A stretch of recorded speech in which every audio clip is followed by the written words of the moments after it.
Hello. It's been a hot second, but I have an idea, and that idea is that I am going to build this Lego that I got. I think it's Chinese. I'm gonna build this, and I'm gonna talk to you about my very weird theater experience. For some backstory, in the past, I was involved in my high school theater department for about 2 years before I quit. The show we were doing in question was Shakespeare's As You Like It. The TLDR is basically, there are these cousins and they actually get kicked out from their hometown, so they go and live in the forest. There's a love story. Love wins in the end. Everybody gets together. It's a comedy. It's Shakespeare. And it just so happened that the summer before, I was doing a little conservatory about directing Shakespeare. Oh my goodness. Pause. It's literally just like a front and back. I'm gonna organize the pieces first. So the first thing you need to know is that I was in a conservatory the summer beforehand, and the show that we focused on was actually, I'm not in a theater right now so I can say it, Macbeth. I love Macbeth personally, and even though that summer was kind of like nightmare hell, it was actually a very fun experience looking back. Anyways, at the end of the summer, the director told us, yo, we're gonna be doing As You Like It in the fall, and I'm gonna open up director applications. I had a prior experience where there was something that I thought was optional. These go together, right?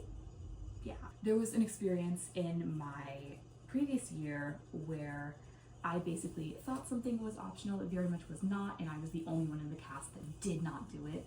So I learned from my mistakes, and I was like, okay, I need to lock in and I need to submit this application, which was just an essay. Now, I feel the need to point out, this is not me bragging. I consider myself to be a pretty good writer. Again, I can back this up, I'm not bullshitting. So I wrote a little essay about female friendships and As You Like It and how they develop, and I thought it was pretty cute, not my best work. Would not go on to start seriously writing until a few months after this was all over. Thank God. Stop, she's so cute.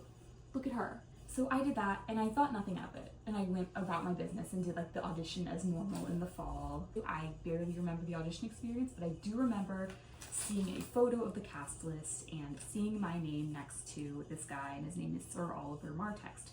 Even though I had read the play multiple times, I was who is this guy? All of his lines are available to read. Now, it's a very short read because there's only 3 lines. Yeah, I'm a little upset, but whatever. I still go to the first meeting that's right that day after school. The director comes up and he starts talking. He's like, now you may notice that I did not cast one role. And you might think, hey, is that gonna be you? No, because the role in question was this very old man character. One of the seniors really wanted to be, but he wasn't. He was instead playing both dukes at the same time.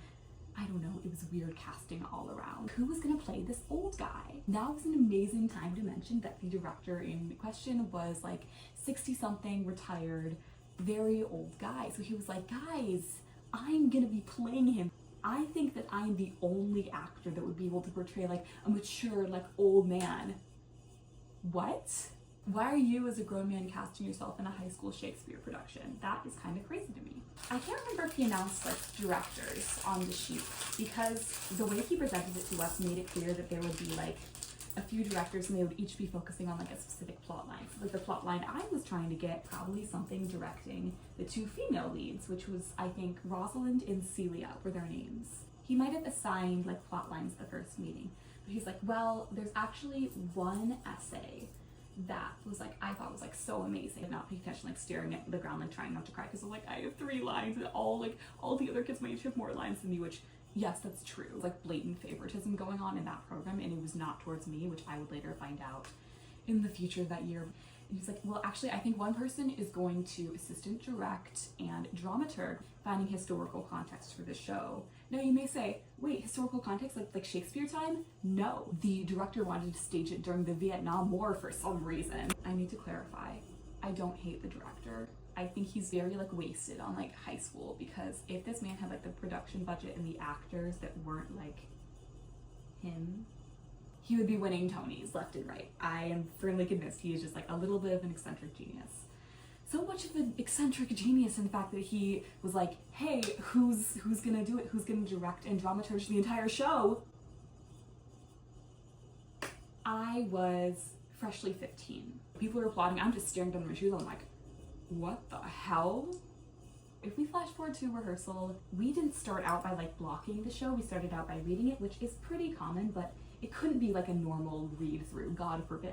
We would meet per scene. I would sit in on every meeting because I was directing the whole show. The intentions for what the director wanted from me were never really clear. The assumption, I think, was just like, oh, you're here and like you're smart. And I think they were kind of like, yeah, we need a place for you, because I wasn't one of like the chosen people to come out of that program in my year. I will have you know, I am not a bad actor, because when I did that conservatory in the Macbeth showcase, I was Lady Macbeth in the final scene where Macbeth is like having doubts about like killing Banquo, and it was really good. And I know because everybody, even the people that hated me in that program, came up to me afterwards and was like, wow, that was really great. I loved your scene. I'm out of that program, freedom. And this was around the same time I started to notice that, like, even though I was sitting in on every rehearsal, I was still kept isolated from a lot of the casting, even from the director for some measures. Nobody had given me clear instructions. I wasn't sure of what I was supposed to do.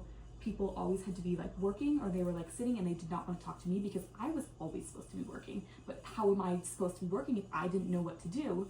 There's like a cycle going on here, and it just led to me feeling alone for a lot of the production. Not a lot of people liked me in that production either, I believe. There was one girl who was a senior who was directing one of the plot lines. We still keep in touch. There was my best friend at the time who was in that show. We don't speak anymore. That may become clear like towards the end of the story, I don't know. But if I was to go into that production, same exact cast right now, I would be more or less alone.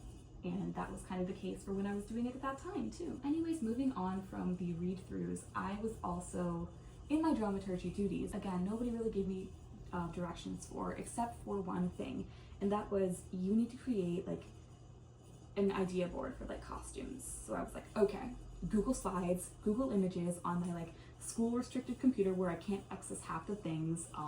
Let's do it. I created a pretty good slideshow, I will just say.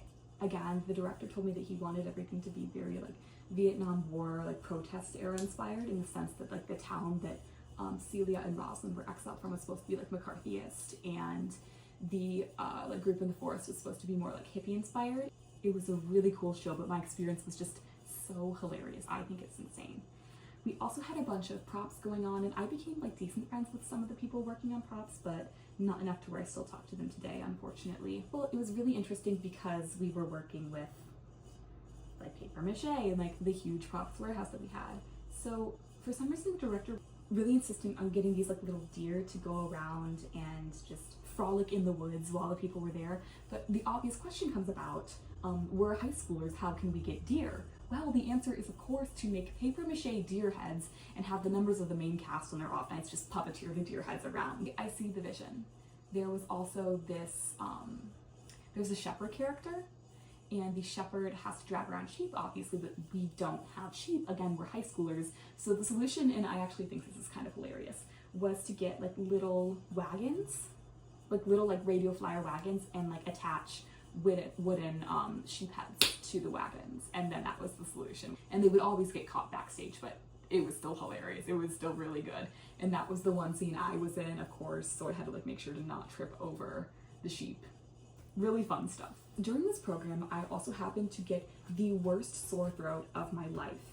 And if I had felt isolated before, oh my god, it was doubled, because now I just straight up couldn't talk to anyone without my throat hurting. But because the sore throat was the only symptom I had, I felt very, very bad, like telling people that I had a sore throat and like had to go home, because technically I didn't have to go home, it was just a sore throat. In retrospect, I should have gone home. This is confusing, I'm used to little bullets, but it's okay. So I had the worst sore throat in my life, and because nobody would talk to me normally, of course nobody would notice that I had like a sore throat, except for this one girl. She was playing Celia, she was a senior. She is super sweet. I don't talk to her anymore. Very, very great person. And she noticed, she was like, hey, you seem like you're actually like having difficulty like swallowing and talking. And you're like, yeah, I have a sore throat. And I was like, but I don't want to go home because like I'm the assistant director and they need me. No, they didn't. And this girl, of course, she noticed, she was like, girl, go home, go home. I didn't go home. There is something that she said that like still sticks with me to this day. If you don't advocate for yourself, nobody else is going to. And she was right. It really taught me a lesson, and the lesson was that nobody in that program was ever gonna have my back unless I spoke up and did something about it myself, which learned the hard way the next year. Anyways, shout out to that girl. She's a real one. Oh, they're like little petals. Cute. My supposed best friend at the time wasn't doing anything to help either. She wasn't like, yo, you should go home. She was more than content to just like sit and be like, wow, you look so sad and like so in pain. Whatever. Exclusion, really, really bad across the board. Getting a little bit outside of that mold to where I felt a little bit isolated at all times. And I think people respected me. I think. Side note, I looked so bad during the runtime of that show, and it took like a toll on my mental health and my appearance, I think, because I found photos of me when I was getting all of like my old theater stuff out to throw away, and I looked like I wanted to like kill someone. I looked so like miserable and like grimy, and I'm so glad I'm beyond that now. Just sophomore year was a time. There was a time when I believe people were getting together to watch the next show that we were doing. I wasn't cast in that show. Oh my god, I'm gonna put the stickers on at some point. So it was 12 Angry Men, and I remember feeling really frustrated because I knew that like I wasn't gonna be invited. I remember talking to one of the older girls, and I was like, I'm just really scared they're all gonna like exclude me. And shortly after, I got invited to this very like weird hangout. Honestly, probably the fact that I was like technically their boss did not help. It was me and like people who were like dating and people who had like dating allegations and like one other girl. It was very weird. I had fun that night, but like looking back, I was like, wow, I made this so far. It looks pretty cool, I think. It's like a little ring. And of course, because nothing in my life could be normal ever, this also just happened to be the summer where Splatoon 3 came out. Real ones know that I am absolutely feral about Splatoon. If you talk to me, if you run up to me and like start talking to me about like Octo expansion type stuff, like anything to do with like sanitize, like dead fish, oh my god, that was like the thing for me to like do during quarantine. Of course, I needed somebody to be feral about it with. And it just so happened that one of the guys in the show was talking a lot about Splatoon, and I was like, yo, this is great. We could talk a lot, we could become friends. Trying to be like really chill about it, but looking back, I was definitely not. I was definitely like more than a little unhinged. I was constantly just like biggest friendship crush on this guy, just like trying to like get him to like talk to me. Again, Splatoon 3, insane. And of course, he just happened to be spending a lot of time around this one girl who A, hated me. Oh, I'm not just saying that, she hated me. She hated my guts. We would be on a team together in future years, and she would go on to like try and like actively sabotage me, which really cool. But he would be actively like trying to like flirt with this girl and be like, Splatoon? I remember I gave him my like friend code one day, and he never got it back to me. He never sent me a request, and I was like, oh. It was hilarious looking back, but in the moment I was so like frustrated. Oh my god, like he hates me, which he probably did, I'm gonna be honest. What do you mean you're 15, you're directing like a Shakespeare show, you have a weird friend crush on a guy because of his interest in Splatoon 3? Are you kidding me? Hilarious. Back to the show. So if you are familiar with As You Like It at all, you will know that there is a giant like wedding at the end, and it's super cool and awesome, and eventually like the god of whatever world, his name is Hyman. I don't think he casted the god. I think that was another one of those things. He's like, we'll figure it out as we go. I'm not convinced we were figuring out as we were going. I'm convinced that he had this idea in his head from day one, and he just didn't tell us because he was worried he would sound insane. This is like, boop, boop, boop. Like there's no spot for this to click in because the blocks are weird and diagonal. Am I doing something wrong? Where was I?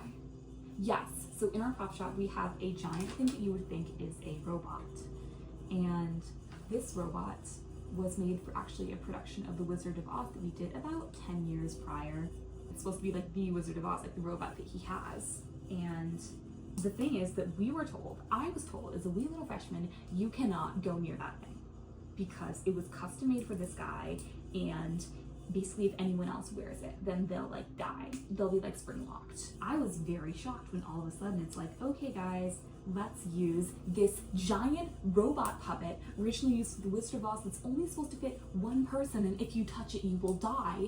Actually, we're gonna have this be our giant robot god that comes out at the end of the wedding ceremony and is like, now you're married, and the power of love will be restored to Shakespeare. What are you talking about? What are you talking about? I'm sorry. Hello? I need to calm down. I think they gave it a cape. And the poor girl that was piloting it had a few friends to like handle the arms to make sure she wasn't like crushed by the thing that was not supposed to be touched anybody other than one person. Not the most ruthless thing our high school theater department has done in the time that I was there. Then it was time for Tech Week. Now, I don't have a significant story for Tech Week. It's kind of just like a collection of a few memories. I will list them off. Number one, I remember getting this personal bracelet, this permanent bracelet during Tech Week. It won't come off. I was so worried that it wasn't gonna fit underneath my like Party City like priest costume. I wish I had a photo of me in said Party City priest costume because it was hilarious. Oh, more stickers, my favorite. Yes. Anyways, I wore the stupid Party City, and also I was only on for one scene and bows. I bowed with the director, the 60-something-year-old director. Very funny, 15-year-old girl, 60-something-year-old man, just like bowing together, and then the rest of the like main cast bows. It was very silly. I don't know why he took a bow in his own show. I don't know why he cast himself in his own show, but okay, Lin-Manuel, do whatever you want, I guess. This was around the same time, I think, that the second part of the Owl House finale came out, so I have a vivid memory of watching the Owl House with my best friend at the time in like backstage during either Tech Week or maybe even one of the shows, because she wasn't in a lot of scenes either. And then at the very end, after strike was done, and the director was like making his final announcements, half the cast was gone because people are lazy and people don't want to tear down a set. Not me though, I'm built different, y'all stay safe. Not to be that person, because it was very interesting to like serve my time on that set, in that program, and just like learn. That was very interesting. But I do wish they had given me a little bit more like recognition for being the one who was at every single rehearsal, again, as a 15-year-old who definitely had other stuff going on in the background. I didn't get like a thank you from the director. I didn't get anything from the main cast other than the girl that played Rosalind, and she was just like, thank you for everything. She was super sweet. We didn't really talk much during the show though, because I didn't talk to anyone because I was kept isolated from the rest of the cast. Sorry, I sound insane. That is about it. That is my experience with As You Like It. Would I recommend this experience to anybody else? No. Absolutely crazy show. I'm not done building this set. Maybe I'll make another video with it. We'll see. But I hope you enjoyed listening to me ramble for 20-something minutes, and I will see you later.